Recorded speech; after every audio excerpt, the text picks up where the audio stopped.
आजच्या बैठकीत तोडगा निघालेला आहे का? उपोषण उद्या लक्ष्मण हाकेंचं मागे घेतलं जाणार आहे का? आपल्या सर्वांवरती ही जबाबदारी देण्यात आलेली असल्याची माहिती मिळते.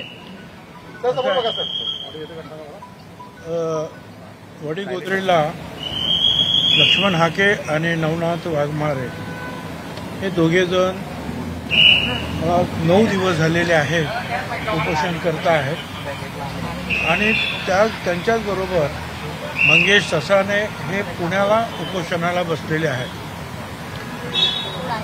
त्यांनी ते उपोषण सोडावं म्हणून मुख्यमंत्री महोदयांनी 3-4 मंत्री महोदयांना त्यांच्याकडे पाठवलं होतं आणि चर्चेला येण्याचं आमंत्रण दिलं होतं. त्यानुसार आज मुख्यमंत्री, दोन्ही उपमुख्यमंत्री, मी स्वतः, अतुल सावे साहेब, गिरीश महाजन, उदय सामंतजी, धनंजय मुंडे, पंकजाताई मुंडे, प्रकाश शेंडगे, पडळकर, गोपीचंदराव पडळकर आमदार, आणखीन कोण असे जे सगळी जी मंडळी आहे आणि विशेषतः वडीगोद्री, जालन्यावरून आलेली कार्यकर्ते आणि पुण्याहून आलेले कार्यकर्ते आणि काही संस्था ओबीसीच्या काम करणारे ते आम्ही सगळे तिथे हजर होतो. खूप चर्चा झाली आणि या चर्चेमध्ये शेवटी असं ठरलं, त्यांनी काही थोडक्यात ते सांगितलं मुख्यमंत्र्यांनी की खोटी सर्टिफिकेट कुणालाही दिली जाणार नाही. ते कुणबी दाखले असे असतील खोटे, आम्ही तपासू. देणे, तो खोटी सर्टिफिकेट घेणे आणि देणे हे दोघे पण गुन्हेगार असणार. त्याप्रमाणे कारवाई होईल. सर्व मराठा समाजाला सरसकट ओबीसी ही मागणी मान्य करता येणारच नाही. ती कायद्यात सुद्धा अजिबात बसणार नाही. कुणावरही आम्ही अन्याय होऊ देणार नाही. अनेक वेळेला काही लोक जे आहेत वेगवेगळे दाखले काढून वेगवेगळ्या ठिकाणचे जे आहेत फायदे घ्यायला पाहतात. म्हणजे ओबीसीतून, EWS मधून, आणखीन ACBC मधून, हे असे वेगवेगळ्या याच्यातून करत असतात. तर हे सगळे जे दाखले जे आहेत वैयक्तिकरित्या आधार कार्डाला जोडण्याचं सुद्धा काम करण्याचा चांगली एक कल्पना आलेली आहे. तिचा आम्ही स्वीकार करू, जेणेकरून जो कोणी मनुष्य असेल, जी कोणी व्यक्ती असेल, ती एकाच योजनेचा फायदा घेऊ शकेल आणि योग्य योजनेचा फायदा घेऊ शकेल. सरकारला फसवलं जाणार नाही. मंत्रिमंडळामध्ये जशी मराठा समाजाचे प्रश्न सोडवण्यासाठी मंत्र्यांची समिती आहे, तशी ओबीसी भटक्या विमुक्त समाजाच्या समस्या सोडवण्यासाठी समिती निर्माण करण्यात येईल. सगळे सोयीच्या बाबतीमध्ये बराच मोठा उहापोह झाला. आम्ही त्यांना सांगितलं की याच्यामध्ये खूप त्रुटी आहेत. शेड्यूल कास्ट असेल, शेड्यूल ट्राईब असेल, ओबीसी असेल, त्याला प्रमाणपत्र कसं द्यावं, जात पडताळणी कशी करावी, या संदर्भामध्ये पूर्ण माहिती असलेलं एक मोठं पुस्तकच आहे, मोठं डॉक्युमेंट आहे. आणि त्याप्रमाणे सगळ्याची पूर्तता करून सर्टिफिकेट देण्यात येतात. आणि म्हणून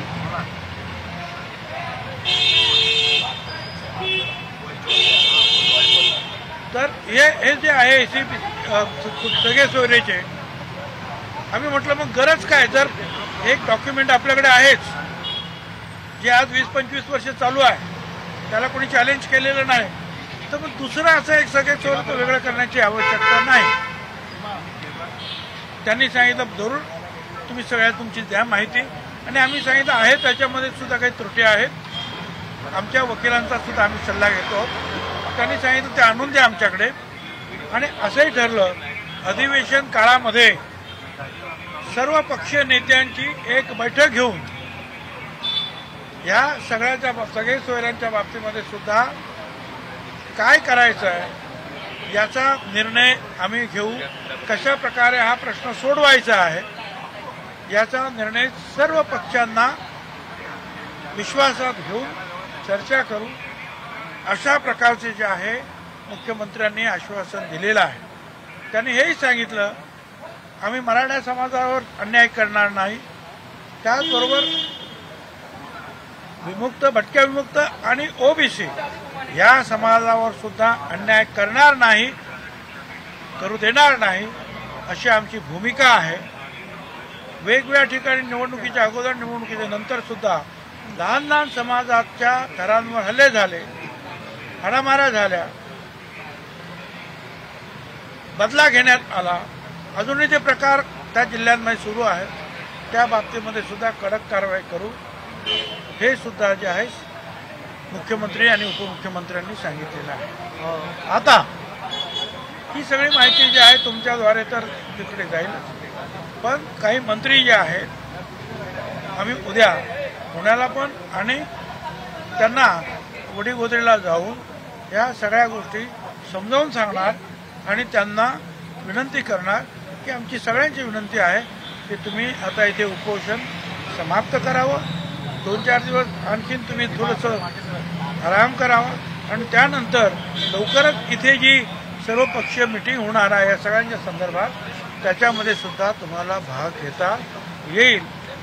अशा प्रकारे आपण सगळी तयारी करूया. शिष्टमंडळ पुन्हा एकदा जालन्याला शिष्टमंडळ पुन्हा जालन्याला जाणार आहात, मात्र हे घेऊन जात असताना लेखी घेऊन जाणार आहे का? आणि त्यांची जी मागणी आहे की मुख्यमंत्र्यांनी स्वतः यावं किंवा मुख्यमंत्री त्यांच्याशी स्वतः भेटायला जाणार आहेत. आम्ही मंत्रिमंडळ जे आहे जवळ 7-8 मंत्री आहोत ते जाणार आहे.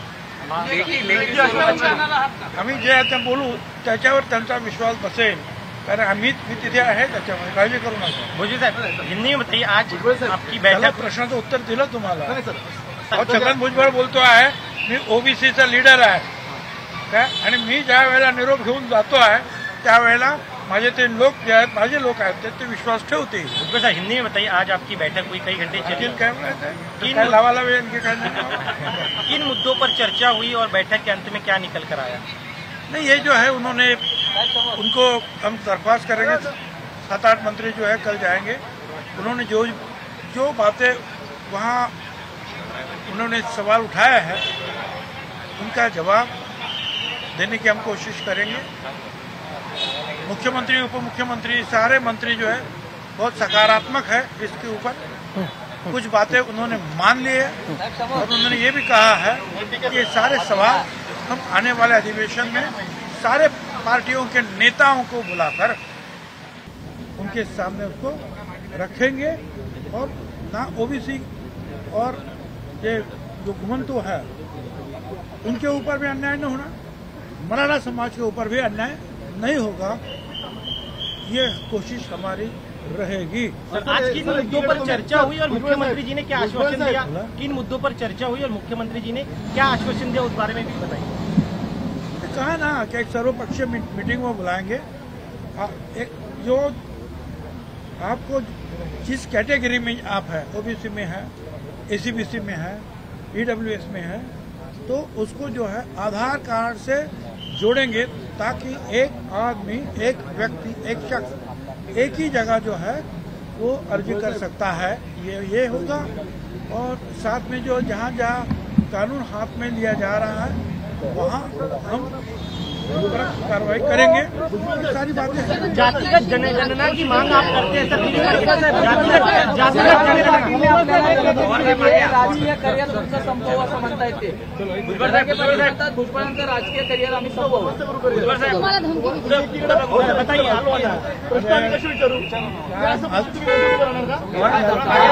हा सर.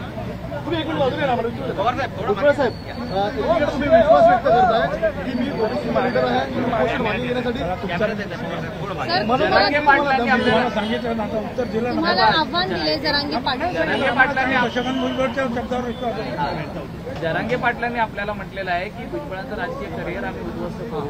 असं आहे की कुणाचे राजकीय करिअर उद्ध्वस्त जे आहे करणारी जनता असते, एका दुसऱ्या माणसाचं ते काम नाही. आणि जनतेचे आशीर्वाद आमच्याकडे भरपूर आहेत, काळजी करण्याचं काही कारण नाही. भुजबळ साहेब, तुम्ही मागच्या काही दिवसापूर्वी ज्यावेळेला पत्रकार परिषदा घेतल्या त्यावेळेला तुम्ही कागदपत्रासहित सिद्ध दाखवलं होतं की बाबा खोट्या नोंदी केल्या जात आहेत, खोटे दाखले घेतले जात आहेत आणि याच अनुषंगाने बैठकीत चर्चा झाली, परंतु कारवाईचा अजून कुठंच काय. होय, त्यांनी सांगितलं आज सुद्धा ते प्रश्न आम्ही हा सगळ्यांनी, प्रकाश शेंडगे असेल, आम्ही असतो, इतर पदाधिकारी सगळ्यांनी सगळे प्रश्न तिथे मांडले आणि त्यांनी सांगितलं की खोटे दाखले घेणारे आणि देणारे हे गुन्हेगार आहेत, त्यांच्यावर कारवाई करू. सर, जातिगत जनगणना होनी चाहिए आपकी मांग रही है? ये भी मांग हमने की है. हमने मांग की है, सारे जो दूसरे जो हमारे लोग कार्यकर्ता थे उन्होंने मांग की है और उसको जो है फडणवीस साहब जो है उन्होंने भी सपोर्ट किया. नेत्यांशी आम्ही बोलल्यानंतर असं कळतं की आजच्या बैठकीमध्ये ते समाधानी असल्याचं वाटत नाही, फक्त तुम्हाला वाटतंय ते आम्ही बघू काय. एबीपी माझा, उघडा डोळे बघा नीट.